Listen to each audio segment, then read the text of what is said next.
welcome to the One of the Family podcast by Blue Circle Cement. On today's episode, we are joined by Alex, who is known for his Instagram and has been able to amass an amazing audience using this platform.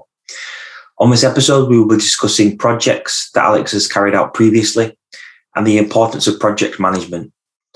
Also, as part of this podcast, we will be running a voucher giveaway. All you have to do is like and comment in order to enter. Thanks and enjoy. Right, Alex, if you'd just like to introduce yourself and go through your page, because you've got a really good Instagram at the moment, haven't you? Yes, it's going all right, thanks. Yeah, I've got, I'm Alex Dodman. I do a lot of DIY bits and bobs at home. So I work full-time for the NHS, but I've been renovating my house since 2017. So when we first moved in, we just ripped it all back to bricks and slowly just been building it, getting it all ready, fit my own kitchen, laid my own patio, just tried to save myself as much money as I could by doing a lot of it myself. And it's been ticking along since then, really. Yeah, brilliant. And, how did you sort of get into the projects that you're currently doing at the moment? I mean, over the years, it seems that you've done quite a few different projects, really. Yeah, I've always kind of been into DIY. So I fitted my first kitchen in like 2014 when we first moved into our first little house. So ever since then, I've really kind of got the bug. So I laid a patio and some AstroTurf there because we had like a little courtyard area. But it was when we first moved here, because it was such a big project, I had to get involved with a lot of it else. We would have never done it. It would have cost the absolute earth if we'd have got tradespeople in for absolutely everything. So we did have tradespeople in for like the electrics. A plasterer plastered the whole house, and we had a plumber who did like all of the plumbing as well, probably. But for things like fitting the kitchen, laying the floor in the kitchen, and all little bits where you can, if you research and like look up online how to do stuff yourself, you can do it if you give it a go. So when we first moved in, we just had the only room that was ready was our main bedroom and an ensuite bathroom. Yeah. And it was me, my little girl, who was 2 at the time. And so we didn't have a kitchen or anything like that. And because we got our kitchen from like a high street shop, and they told us it was going to cost $3,500 to fit. And as I say, like we had the little girl, we just moved into this house. I work for the NHS. We're not like absolutely loaded, and $3,500 was a lot of money. And we didn't have a kitchen, so I thought I've got to do it myself. I have to give it a go. And as I'd done one before, I kind of had the confidence to do it. Yeah. So I fitted the kitchen, like laid the floor and everything in there, and that's when it kind of gave me the real confidence to go for it, because I had to do it because we had nowhere to eat or anything like that. So that's why I took that up. Yeah, no, definitely, yeah. And I mean, I guess out of the projects that you have done, what do you think has been one of the highlights or one of the favourite projects that you've carried out? I'd probably say my favourite project was I built this massive bed in our bedroom, which sounds ridiculous, but it's like two king size beds like together. Yeah. I call it the super bed, but anyway, it's absolutely huge. So I built that. It didn't actually take me that long. It only took me about 2 or 3 days. I built the frame and stuff myself just out of like CLS stud work. Yeah. And then we got 2 massive mattresses. So it's just 2 mattresses put together, but I've built the frame so it all sticks together. So if anyone does go in the middle bit, it doesn't like part or anything like that. Yeah. But so above the bed, I've put a projector. So we've got a big screen in there as well. But it's good for like, because now we've got 2 kids in the night and stuff, if they want to crawl in if they're ill, or we have like the movie nights in there with the projector. But that's definitely been my favourite one to do, definitely. Yeah, that sounds pretty good. Sounds good. And especially, 2 or 3 days, that's not bad going, isn't it? to get that done in that time. Yeah, the main reason we did it as well, because we had our second child, Eddie, and it was probably bad timing. But when we got back from hospital, Ali, our 4-year-old, was like, it was all a bit of a change and stuff, and she was sleeping in her bedroom, but Eddie, the little one, was in the next to me, and then Ali wanted to jump in the bed. It felt so like so many people and so busy. We thought if I just quickly do that, we'll have loads of space to spread out. So that was the idea behind it, really. It wasn't actually planned for that long. Awesome. And now we have to touch upon this, because this is sort of something that I've been seeing on your Instagram account, and I know there's like hundreds and thousands of people who have been viewing this as it's been going along. Can you tell us a little bit more about the pool project? How it started, where you are actually up to that, and maybe from start to finish, what your plan is with that. Okay. So one of the main reasons we moved to this house because it had a really long garden for the kids. And when we first moved in, I always said as a joke, like, I'd love to build a swimming pool because there's plenty of space for it up the top. And we kind of got to a stage where we finished the extension, we've done the kitchen, we've done the majority of the stuff that you need to be comfortable in a house.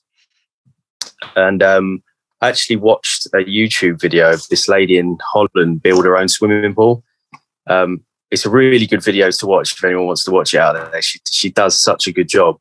But I watched that and it's like an hour long. And as soon as it had finished, I phoned up and hired a digger to dig the pool out. So obviously I'd run it past my partner, the idea of it, for a little while anyway, and like she was on board and stuff. But it was in the January, so I hired the digger. I knew the area where I wanted to do it. I didn't want to do a massive pool or anything, just like a little pool for the kids to play in. But it was kind of up the top of the garden, so I hired this digger, dug this big hole. Obviously, I've planned the project out. I've written down the stages that I needed to do. Obviously, I'd never built a pool before, so I'm not an expert at all, but I've done so much reading online about people building pools at different stages and that. So I'd written down the process, but I was taking it like stage by stage, the research of it. Mm-hmm. So for the pool I've built the walls and I've done the waterproof rendering and everything. So up there at the top, because it's a sloping garden, the earth that I dug out, I've kind of used it to flatten the area up there. And then I'm going to put like a flooring all around it. And then I want to get like a dome, like a safety dome cover for it that you can slide back, so it can be like either an indoor pool or an outdoor pool kind of thing for the kids. But overall, that project it seems like it's going on forever. I got stuck when COVID first hit because I couldn't get any materials or anything, so that kind of held things up. But it's just the technicalities of it, like how to put all the filters and pumps and stuff together. It takes so much research and reading up online. It's the actual research and stuff that takes a lot of the time. Yeah. So hopefully, I don't know if I want to say this out loud, but fingers crossed, I might get some sort of pool ready by late summer this year, but I can't guarantee. We'll have to see. Yeah. And I mean, especially, it must put quite a lot of confidence in people. Like you said during this video, it was, a YouTube video that sort of spurred you on to wanting to do something. Most people, if you say, oh, would you like to build a pool in your garden, however size, however big or small it would be, would probably be quite daunted with the idea of that, I think. Yeah, I definitely think so. And it takes a few projects to get your confidence up. I mean, when we first built the extension, I had to do like a loft, and where the like roof finishes like that, I had to make a loft across it and make sure it was all like load bearing and stuff like that. Yeah. And I was kind of left in the lurch a little bit with that one because it didn't get finished properly by the person who was doing it. I spent a lot of time on YouTube looking up like professional carpenters and roofers about how to spread the pressure of the joists and stuff like that. And so eventually I did that and built the loft and everything. And I had to get that signed off by building regs. Right. And to have a building regs person come round and sign off something that like I'm not an expert on, like that type of carpentry and making sure the pressure's all spread and stuff like that. That was a massive confidence boost. And it made me realise that if you just take your time and do a lot of research, you can do a lot of stuff yourself. And it also gives you the kind of confidence that a building regs person says, yeah, that's fine, that'll do. So that's kind of, I can imagine that's like a massive boost of confidence, really, having something approved that way. So yeah, definitely. Now, on to sort of, like different tools and things like that. For all the projects that you've done, what would you say are the go-to tools that you would need for these projects, or the ones that you've always got to have on hand? I'd say, well, the best thing I did was invest in a decent drill. So I've got a Milwaukee drill, which is the best thing I've ever bought. Yeah. It was quite expensive. It was like 150, 160 quid. But I probably use that every day. And it's never going to fail. I use a chop saw quite a lot. I mean, I use that probably a few times a week. So that's definitely a good one to have. And I haven't got a great one. I just got one of the McAllister ones, like the low budget ones from B&Q for like 60 quid. And it's done. I've used it so many times. It's definitely repaid itself. Mm-hmm. And just a circular saw. Again, I didn't get a great one. I've got a Bosch one. But that was like 100 quid. And I've used that a heck of a lot as well. But a decent drill and probably a chop saw, miter saw thing, I'd definitely say is the best thing to have to start off with. Yeah. Because I think a lot of people out there, maybe if they are going to do their own projects, or even people within trade, there's so much variety out there and such a wide range of prices as well that you could be, spending on a particular tool. So it's good to get people's insights really of what they think is the best and what they would use. In terms of, actual project planning, what do you think from all these projects that you have been doing, what do you think the key things are to sort of as much as you can get a stress-free project, having a plan, a budget, all the organizational aspects?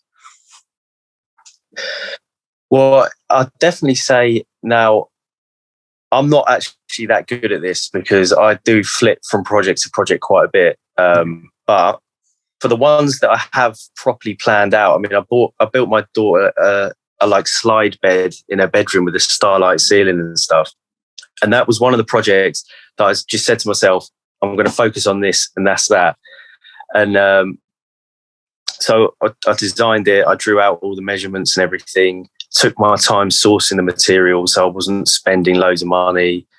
Planned out like the stages as it was going to happen, and I didn't give myself a massive time constraint. So I said, "Look, you've got 3 months to build this. That's a nice amount of time. You can do it at the weekends and some evenings and stuff without impacting social life or family life." So if you give yourself a good window, I'd probably say that definitely takes a lot of the stress out of it, because I'm bad for that. I'll take on a project and say, look, I'll give yourself a couple of days or something. Mm-hmm. But the sourcing of the materials as well, if you stick to your budget that you've got and can source materials from like Facebook Marketplace or go to a couple of different builders merchants and get some quotes for the stuff you need, especially at the minute, because the price of timber and stuff's through the roof because of the way the world is at the minute. So if you can give yourself the time to go to a different builders merchants and get some quotes, you'll save yourself a lot of money for sure. Yeah. No, that definitely makes sense. And so they're the organizational aspects. And would you say there's any best, from your list, like the best part of your project to the worst parts? How would you sum them up? I say the worst part's always kind of starting, because you think, oh God, I've got so much to do. The worst part's definitely starting, but the best part's like when it's done and you can look back and think, oh, I've built that. That gives you such a good sense of satisfaction. Yeah. I do enjoy the whole process. Once you get going and stuff, you get so invested. Well, I personally do get so invested about stuff like that. And I mean, sometimes I end up dreaming about it, so I might get a bit too obsessive about it. But if you can give yourself a good window and take your time and enjoy the process, you'll get a lot more out of it for sure. Yeah, definitely. I think that's key, isn't it? Like having that sort of end vision or end goal, keep you sort of driving towards that. So that's brilliant. So Alex, just touching a tiny bit upon your obviously like the power of social media these days. Obviously you have a massive following on yours in terms of like your video views and engagement. Do you think that, tradespeople on social media, do you think it can, really help their business as well grow, rather than the classic, maybe pamphlets and things like that being handed out? Obviously now social media, it's almost free advertising. So do you think, tradespeople should be using it more, and how they can use it to implement? Yeah, I definitely think they can use it a lot more. I mean, because especially the DIY and trades, like little industry, isn't really that big on there at the minute compared to if you see like the fitness industry or whatever is massive on yeah. Definitely a space for trade and DIY people, but like it's probably best to either get someone to run it because they're so busy during the day anyway. The last thing they're going to want to do is get their phone out and do some sort of Instagram rubbish. Yeah. So if you've got the drive, or if you've got the drive to do it, I mean, I've seen a lot of companies do it themselves. Like, because I follow a lot of swimming pool companies and stuff. There's a really good one, Bespoke Swimming Pools. They take the time out to film little bits and bobs they're doing, and they've actually got quite a big social media following. And I'll probably bet they get a lot of business from that. But I suppose it just depends on how much you want to do it and how busy you are. Because if you're a tradesperson, a really good tradesperson, and you've got loads of business anyway, there's no point putting that extra pressure on yourself to do that anyway. But if you're looking to grow and get more business, it's definitely a tool that you can use for the good, without doubt. Yeah, I think it's like two sides of it, isn't it? It's almost like showcasing your work and your sort of craftsmanship for maybe to drive in more business, but then also almost for like self-gratification to maybe look back on it and show like a potential audience what it is that you're doing. I mean, would you have any particular advice for maybe people within that industry of how they can build a good audience, similar to, obviously yourself and what you've done? That's quite, because I'm not a tradesperson. I wouldn't really know, because I'm not kind of building mine for a tradesperson. But I'd say because a lot of people, so many people are on social media now, and I reckon that's where a lot of business can be done, because people don't really want to pick up the phone anymore and say, "Oh, can you come around and give me a quote?" A lot of people nowadays feel more comfortable messaging someone over Instagram to probably ask or see how much something is. So if they've got an active social media and they can show some of their before and after photos and how well they do and build whatever they're building, to have that like personable side where they can message someone back or reply to a comment, because a lot of people are like feel anxious about asking builders or tradespeople for quotes and stuff. So to have like a warm Instagram or Facebook or whatever to go to and say, "Oh, don't worry, just slide me a DM or whatever, just drop me a DM and we can talk about it in there," without feeling obliged to get on the phone. I think like nowadays that can probably drum up quite a lot of business. Yeah. No, I totally agree. I think everything's turning more digital, and like you mentioned, it's sort of maybe people feel more comfortable in doing that. And then you've also got like that element of a before and after where people can compare and see what they've done. So yeah, I think that's really good. Now, one of the last questions that I had for you was, if you had any further projects that were planned, or if you attempted to start any new projects. Now, this was actually before the current project that you've got going on at the moment. So I'd already put that. So we're obviously going to go with the current project that you've only just started, and you have given yourself a timescale for, haven't you? So do you want to just maybe run down that a little bit of what you've got planned and how that's going?